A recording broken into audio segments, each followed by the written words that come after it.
पोर्तुगीज शैलीमधली घरं, सुंदर हिरवळ, परदेशी पर्यटकांची वर्दळ, देखणं चर्च, सुशेगात राहणारे रहिवासी. आज गाव तिथे 24 तास मध्ये गोव्यातल्या एखाद्या गावात आलोय की काय असा प्रश्न तुम्हाला पडला असेल. पण हे गोवा नाही. हे गाव कोणतं आहे ते सांगतायत गावातलेच एक नागरिक, विली. Hi ZTV, this is Willie from Kotachiwadi. Come from England, come from Scotland, come from any land. Come from Holland, come from Poland, come from anywhere. If you're a tourist or a local, I must say, come to Kotachiwadi, that's where I stay. Come to Kotachiwadi, that's where I stay.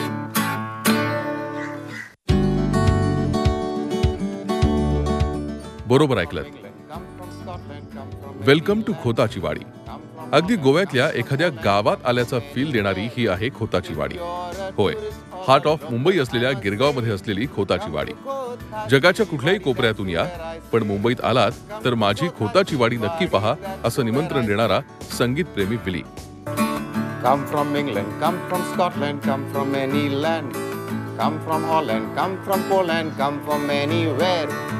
If you're a tourist or a local, I must say, come to Kotachiwadi, that's where I stay. Come to Kotachiwadi, that's where I stay. चहूबाजूनी सिमेंटचं जंगल वाढत असलं तरी खोताची वाडीत आल्यानंतर जो पहिला feel येतो तो म्हणजे आपण मुंबईत नसल्याचा. आणि हेच जुनेपण टिकवण्याचा प्रयत्न जो आहे तो या वाडीत होताना दिसतोय. इथल्या मातीतच कला संस्कृतीची मुळं खोलवर रुजली आहेत. 150 वर्षांचा वारसा लाभलेली ही वाडी. मुंबईवर पोर्तुगीजांचं राज्य असताना इथल्या जागेत अनेक बंगले उभारण्यात आले. कालांतरानं मुंबईवर इंग्रजांची हुकूमत सुरू झाल्यानंतर या भागातून कर वसूल करण्याची जबाबदारी दादोबा खोत यांच्याकडे होती. या दादोबा खोतांवरूनच हा परिसर खोताची वाडी म्हणून ओळखला जाऊ लागला. सुरुवातीच्या काळात वाडीत 65 बंगले होते, पण मुंबई जसजशी फुगत गेली तसतसं खोताच्या वाडीचं हे वैभव आटत गेलं.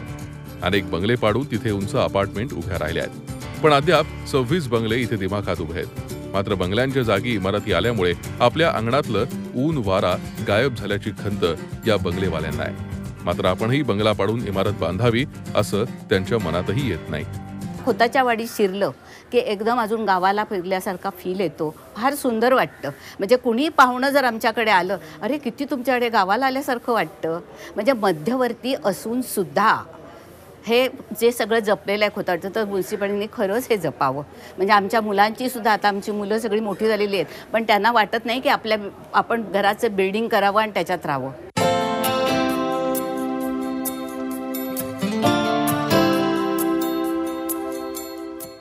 प्रवेशाला व्हरांडा असलेली पोर्तुगीज स्टाईलची ही घरं. इथल्या गल्ली बोळातून फिरताना आपण गोव्यात आल्याचाच फील येतो तो का उगीच?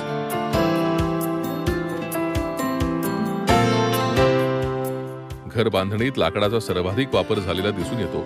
हा वारसा जपून ठेवणंही सोपं नाही. त्यासाठी इतरांपेक्षा जास्त खर्च करावा लागतो. पण इथले नागरिक त्यात कोणतीच कसूर करत नाही. एवढ्या जुन्या वस्तू आहेत त्या परत कधी बघायला मिळणार नाहीत. नवीन नवीन बिल्डिंग झाल्या तर जुन्या वस्तूचा टोटल 9 आठवेल. आणि ज्या जी काय मजा आहे ती लोकांच्या पुढून निघून जाईल. आणि ते जर म्युन्सिपालिटी फंड देणार असेल तर इट्स अ वेलकम थिंग. तर आम्हाला मेंटेनन्ससाठी फंड्स देखील त्यांनी रेज केलेला आहे. ही खूप चांगली गोष्ट आहे. आणि त्या दृष्टीने कारण का आजकाल एकूण रिपेअर्स वगैरे ह्यासाठी अतिशय खर्च मोठा होतो. त्यामुळे जर का फंड्स झालं तर त्याचा मेंटेनन्स पण परस्पर होऊन जाईल आणि त्यामुळे ह्या वास्तू टिकून राहतील. तर एक आनंद आहे. आणि हेच खरं खोताच्या वाडीचे एक खूप मोठं वैभव आहे असं मला म्हणायचं. केवळ घरांचं बाहेरचं रूप देखणं आहे असं नाही. ही घरं जितकी बाहेरून देखणी तितकीच आतूनही. काही घरांची सजावट आपल्याला थेट स्वातंत्र्यपूर्व काळात नेणारी.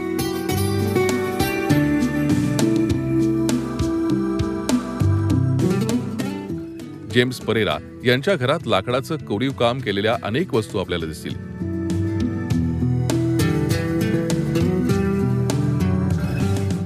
या घरातून तुमचे पाय निघणारच नाहीत अशी इथली अंतर्गत सजावट. विशेष म्हणजे भंगारवाल्याकडून वस्तू घेऊन त्यांनी आपलं घर असं अंतर्बाह्य हेरिटेज केलंय.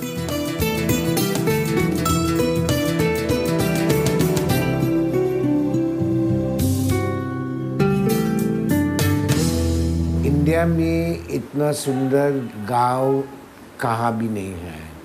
पहले यहाँ बॉम्बे में ये 189 था.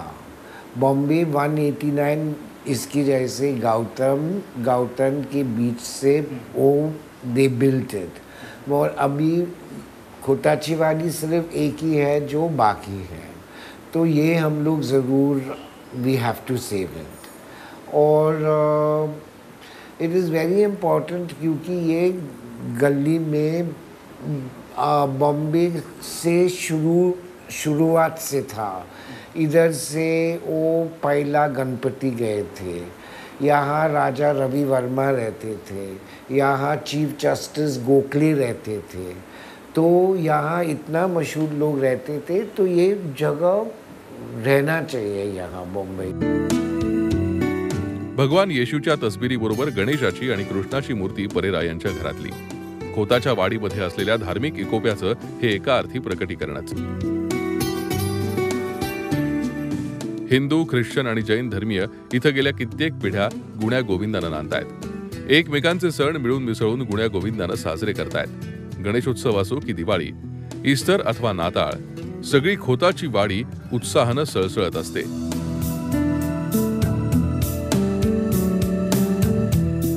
दिवाळी आली की हिंदू नागरिक आपल्या ख्रिश्चन बांधवांकडे मिठाई, फराळाचे पदार्थ घेऊन जातात. ख्रिसमस असला की परेरांच्या घरून मोघेंकडे केकचा भला मोठा तुकडा आलाच पाहिजे.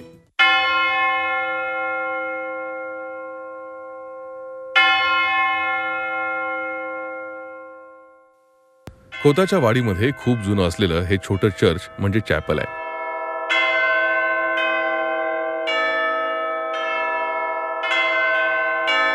दत्त मंदिर आणि जैन मंदिरातही भाविक जातात. काही वर्षांपूर्वी खोताच्या वाडीचं नाव बदलण्याचा घाट मुंबई महापालिकेनं घातला होता. तेव्हा सर्व जाती धर्माच्या लोकांनी एकत्र येऊन याला कडाडून विरोध केला. शिवसेना प्रमुख बाळासाहेब ठाकरेंची स्थानिकांनी भेट घेतली आणि मग नाव बदलण्याचा प्रस्ताव मागे घेतला गेला. यातून वाडीनं एक धडा घेतला. आपल्या परिसराचं वैभव टिकवून ठेवायचं असेल तर संघटित होण्याला पर्याय नाही. त्यातूनच अस्तित्वाला आला खोताची वाडी हेरिटेज ट्रस्ट. याला मेंटेन करायला काय हरकत नाही. म्हणजे आम्हाला तेच ते हेरिटेज लोक हे एकदम गावचं जे माहोल आहे आणि खोताची वाडी म्हणजे एकदम पीसफुल म्हणतात ना, एकदम लेझी आणि रिलॅक्स आहे. तर हे मेंटेन करायला आम्हाला आवडतं. पण काय ह्याच्यामध्ये गव्हर्मेंट जे बोलते ना हेरिटेज ते मेंटेन करा. माझं एक सजेशन आहे गव्हर्मेंटला की जर तुम्ही ते ह्या प्रॉपर्टीज अशा प्रॉपर्टीजमध्ये जर तुम्ही टॅक्सेस वगैरे कमी केले ना, किंवा बोलतात ना फॉर एक्झाम्पल काय देशावरती एक मूवी आला तर त्याला टॅक्स फ्री करतात, अशा प्रॉपर्टीला तुम्ही टॅक्स फ्री करा तर आम्ही अजून सुंदर बनवते ना. एखाद्या स्थानिकाच्या मदतीशिवाय तुम्ही खोताच्या वाडीत आलात तर चुकलात म्हणून समजा. नवख्यांसाठी खोताची वाडी म्हणजे भूलभुलैया आहे. अतिशय छोट्या गल्ल्या, एकसारखी भासणारी घरं आणि चाळी, यामुळे आपण कोणत्या गल्लीतून कुठे जातोय हे समजणं महाकठीण. पण हौशी फोटोग्राफर, चित्रकार यांच्यासाठी इथल्यासारखं लँडस्केप मुंबईत अन्यत्र मिळणं कठीण. या जुन्या वास्तूंचा अभ्यास करण्यासाठी आर्किटेक्चरचे विद्यार्थी इथे आवर्जून येतात. इथे ॲक्च्युली काय की ही घरं जी आहेत ही 100 वर्षापेक्षा जुनी आहेत आणि पोर्चुगीज स्टाईलचं आर्किटेक्चर आहे घरांचं. तर अशा स्केलची सिंगल फॅमिली घरं मुंबईमध्ये बघायला नाही मिळत. जनरली आपण अपार्टमेंट्समध्ये राहतो, तर एकच फॅमिली किंवा 2 फॅमिली अशा घरांमध्ये राहतात. ते बघणं, नंतर घरांची स्केल खूप छोटी आहे. इथे गाड्यांसाठी हे बनवलेलं नव्हतं, त्याच्यामुळे गल्ल्या खूप छोट्या आहेत आणि चालायला पण खूप चांगलं आहे, कारण ऑटोमॅटिकली शेडेड होतं. जशी घरं छोटी आणि जवळ असतात आणि तुमचे लेन्स छोटे होतात, तशी शेड पण ऑटोमॅटिकली वाढते आणि लोक वरून बघत असतात, बोलू शकतो आपण, खालून हाक मारू शकतो. तर ते आपल्याला बाकी मेन सिटीमध्ये बघायला नाही मिळत. परदेशी पर्यटकांनाही खोताची वाडी आकर्षित करते. मुंबईसारख्या महानगराच्या मध्यवर्ती भागात एखाद्या शांत गावाची सैर करायला कुणाला आवडणार नाही. ग्रीसची टीना असो की इटलीची ॲलिस, खोताची वाडी त्यांना नेहमीच वेगळी, आकर्षक, शांत वाटते. I like the houses, the feeling of the neighborhood, The people look happier here, more relaxed, and I don't hear anymore the horns. It's really nice. This is a kind of oasis, no? It's very relaxed place, and the time is slower, and people are maybe more enjoying the space and the time here. So you have another feeling compared with Mumbai. I feel it's like a family, like being in a family here in this neighborhood, and I really like it. Yes. And apart from that, I mean, it's really interesting to see the different elements that coordinate so harmoniously to create a very cozy atmosphere. गिरगावच्या मध्यभागी असलेल्या खोताच्या वाडीनं अनेक कलावंतांना घडवलं. गणेश सोळंकी, आत्माराम भेंडे, प्रभाकर पणशीकर इथलेच. अनेक मराठी, हिंदी चित्रपट आणि मालिकांचं चित्रीकरण इथे होत असतं, कारण खोताच्या वाडीत असलेल्या जुन्या बंगल्यांइतकं चांगलं लोकेशन. या परिसराला हेरिटेज दर्जा आहे. आता वाडीला पुरातन वास्तूचं स्वरूप देण्यासाठी मुंबई महापालिका पुढे सरसावली आहे. त्यासाठी पालिकेनं एक प्रस्ताव तयार केला असून तो आता पुरातन वास्तू समितीला सादर केला जाणार आहे. वाडीचं जुनं रुपडं कायम ठेवत परिसराचा विकास करण्याची पालिकेची योजना आहे. रस्ते, पथदिवे, रंगरंगोटी अशा अनेक कामांची यादी तयार करून एक योजना आखण्यात आली आहे. हा प्रस्ताव लवकरच पुरातन वारसा वास्तू समितीकडे पाठवला जाणार आहे. मुंबई महानगरपालिकेने खोताची वाडी हे हेरिटेज प्रिसिंक्ट म्हणून घोषित केलेलं आहे. या हेरिटेज प्रिसिंक्टमध्ये जवळपास पूर्वी 60 ते 65 बंगले होते पोर्तुगीजांच्या काळापासून. तर त्या बंगल्यांपैकी जवळपास 26 बंगलेच फक्त आता उरलेले आहेत. परंतु पोर्तुगीज कालावधीपासून बंगल्यांच्या आजूबाजूला हे टुमदार सौंदर्यीकरण पूर्वीपासूनचं अस्तित्वात होतं आणि त्या बाजूला काही चाळी आणि गल्ल्या अस्तित्वात होत्या. तर या सर्व भागाचे पुनर्जीवीकरण एक पुरातन वास्तू जतन या माध्यमातून आम्ही करण्याचं नियोजन केलेलं आहे. मुंबईच्या विकासाच्या वेगाबरोबर खोतवाडीतही विकासाचे वारे वाहू लागले. त्यामुळे वाडीचं जुनं वैभव लोप पावतंय की काय अशी भीती नागरिकांना सतावतीये. त्यामुळे मुंबई महापालिकेनं घेतलेल्या पुरातन वास्तू संवर्धनाच्या निर्णयाचं स्थानिकांनी स्वागत केलंय. या वास्तू जतन करण्यासाठी खर्च अधिक येत असल्यानं मालमत्ता करातून काही सवलत मिळावी अशी या नागरिकांची रास्त अपेक्षा आहे. खोताची वाडीतील या पुरातन वास्तूंचे जतन करण्यासाठी मुंबई महापालिकेनं घेतलेला हा पुढाकार नक्कीच कौतुकास्पद असा आहे. परंतु लाल फितीच्या कारभारामध्ये हा प्रस्ताव न अडकवता खऱ्या अर्थानं याची अंमलबजावणी करण्याची गरज आहे. अशी ही खोताची वाडी. मुंबईची शान असलेली खोताची वाडी नितांत सुंदर आणि शांत आहे. पण परिसराला मिळालेला हेरिटेज दर्जा काही जणांना जाचक वाटत असेल तर नाण्याची दुसरी बाजू जाणून घेऊयात एका ब्रेक नंतर.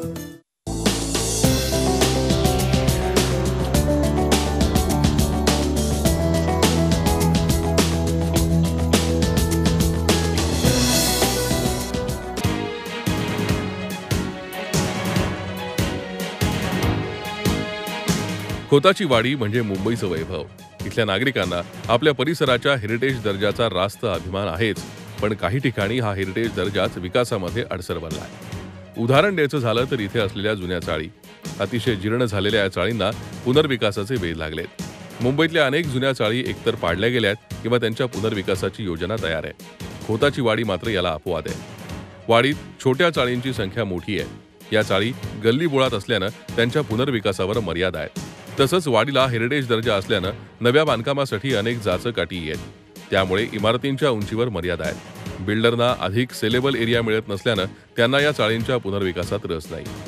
अनेक वर्ष चाळीत राहणाऱ्या मराठी कुटुंबात सदस्यांची संख्या वाढत असली तरी राहणारी जागा तेवढीच असल्यानं इथला मराठी समाज आता उपनगरांमध्ये आणि जवळच्या शहरांमध्ये सरकू लागलाय.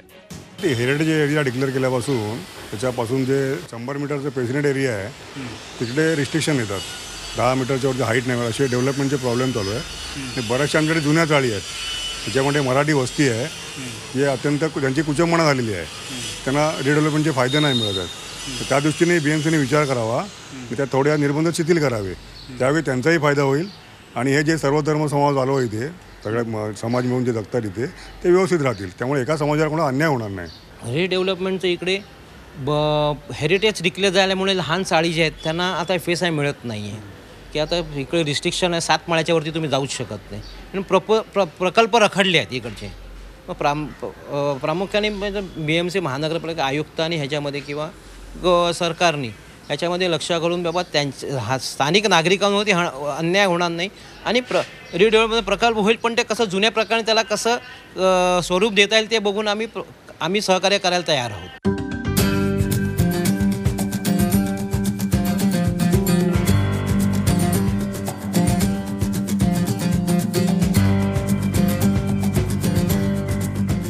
या परिसराच्या हेरिटेज दर्जाला कुठेही धक्का न लावता इथल्या जुन्या चाळींचा पुनर्विकास करणं ही तितकीच आवश्यकता आहे, ज्यासाठी सरकारने नियमांमध्ये शिथिलता आणावी याची स्थानिकांची मागणी आहे. या परिसराच्या दर्जाला कुठेही धक्का न लावता इथल्या जुन्या चाळींचा पुनर्विकास करण्याची गरज आहे, ज्यासाठी सरकारनं नियमांमध्ये शिथिलता आणावी अशी मागणी स्थानिकांची आहे. चाळींच्या पुनर्विकासाबरोबर इथे स्वच्छतेचाही प्रश्न आहे. गल्ल्यांमध्ये कचऱ्याची समस्या गंभीर आहे. आगीची दुर्घटना घडली तर चिंचोळ्या गल्ल्यांमुळे अग्निशमन दलाच्या गाड्या घटनास्थळी पोहोचण्यात अडचणी येतात. काही ठिकाणी तर रुग्णवाहिका जाऊ शकत नाहीत. स्वच्छतेची समस्या आहेत, फायर ब्रिगेडची समस्या आहे, फायर ब्रिगेडची गाडी येऊ शकत नाही, कधी काय ॲम्ब्युलन्स येऊ शकत नाही. तर त्या दृष्टीने डेव्हलपमेंट व्हावी अशी सर्वसामान्यांची इच्छा आहे इथली. आणि हे वाडीचं पण खोताची वाडी पण टिकावं, जे नैसर्गिक आहे इथलं गावचं वातावरण तेही टिकावं अशी इच्छा आहे. तर त्या दृष्टीने योग्य तो समन्वय साधावा अशी सगळ्यांची इच्छा आहे. खोताच्या वाडीच्या चारी बाजूंना असलेली मुंबई वेगानं विकसित झालेली असताना आपणही या विकास गंगेत असावं अशी इथल्या नागरिकांची अपेक्षा आहे. मात्र त्याचवेळी त्यांना आपल्या वाडीची शानही टिकवून ठेवायची आहे. जुनी संस्कृती जपायची आहे, जुन्या वास्तूंचं जतन करायचं आहे. त्यासाठी त्यांना अपेक्षा आहे ती महापालिका आणि सरकारकडून सहकार्याची. वाडीच्या विकासाचा प्रस्ताव तयार करून महापालिकेनं या दिशेनं दमदार पाऊल टाकलंय. आता नागरिकांना सोबत घेऊन हा परिसर अधिक देखणा करणं आवश्यक आहे.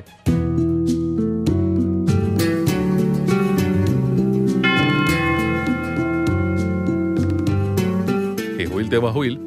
तुम्हीही कधी मुंबईत आलात तर खोताच्या वाडीला भेट द्यायला मात्र विसरू नका. इथले नागरिक तुमच्या स्वागताला तयार आहेतच.